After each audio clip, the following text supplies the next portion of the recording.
The Jonestown Massacre, November 18th, 1978. Usual suspects. Suspect A. This suspect would most likely exhibit narcissistic traits with a high need for validation and control.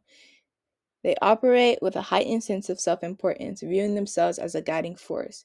They show an ability to rationalize extreme actions as for a perceived greater purpose. They display paranoia, leading to an obsessive need to eliminate perceived threats. The ego of the suspect acts as a mediator between arrogance and the outside world, upholding a rigid internal order and calculated facade of goodness.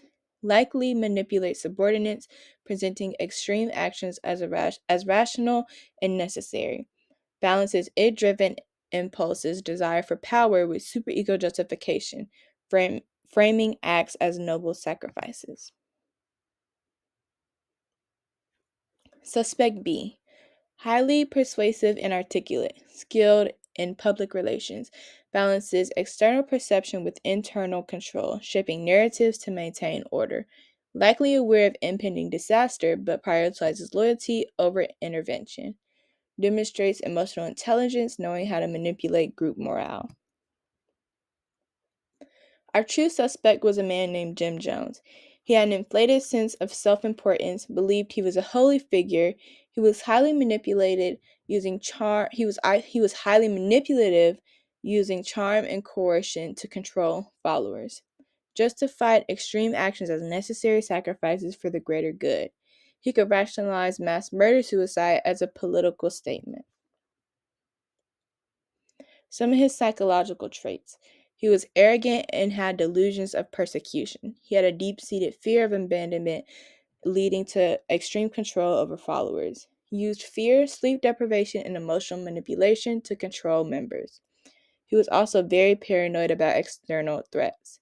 He craved admiration, demanded loyalty, and viewed himself as a holy figure. He had narcissistic personality disorder, which is a common diagnosis for cult leaders, according to some studies.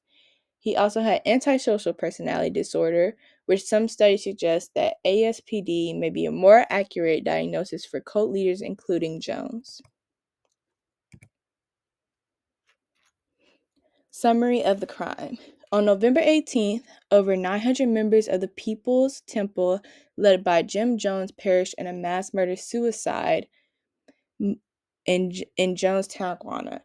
Jim Jones, a charismatic yet manipulative leader, had established Jonestown as a supposed utopian socialist community. However, life in Jonestown was harsh, with strict control, psychological abuse, and surveillance. When U.S. Congressman Leo Jones visited to investigate allegations of abuse, some followers expressed a desire to leave. As Ryan and defectors attempted to depart, they were ambushed by Temple loyalists at the Port Katuma airstrip, resulting in multiple deaths, including Ryan's. Following this, Jim Jones initiated the mass poisoning of his followers, coercing them to drink cyanide-laced punch. Those who resisted was forcibly injected or shot. Psychological and social factors. Fear tactics, sleep deprivation, and mind control were used on followers. Jim Jones convinced his followers that outside forces, especially the U.S. government, were out to destroy them. Members had little or non-existent reaction with the outside world, strengthened Jones' authority. Because of years of brainwashing and fear of repercussions, many people complied in spite of their reservations. Here are a few pictures of the victims and how many there were. How could this happen? Here are a few steps that was thought that Jones took in order to have this happen. Step one, Jones persuaded people that he was their sole hope for salvation by portraying himself as a holy figure. Step two, he implemented loyalty tests, where members were made to drink what they believed was poison, only to find out later it was harmless. Step three, Jones claimed the U.S. government was planning to destroy them and issued frequent warnings about external threats. He used fake emergencies, fake attacks, staged betrayals to make members feel that they were under attack. Step 4.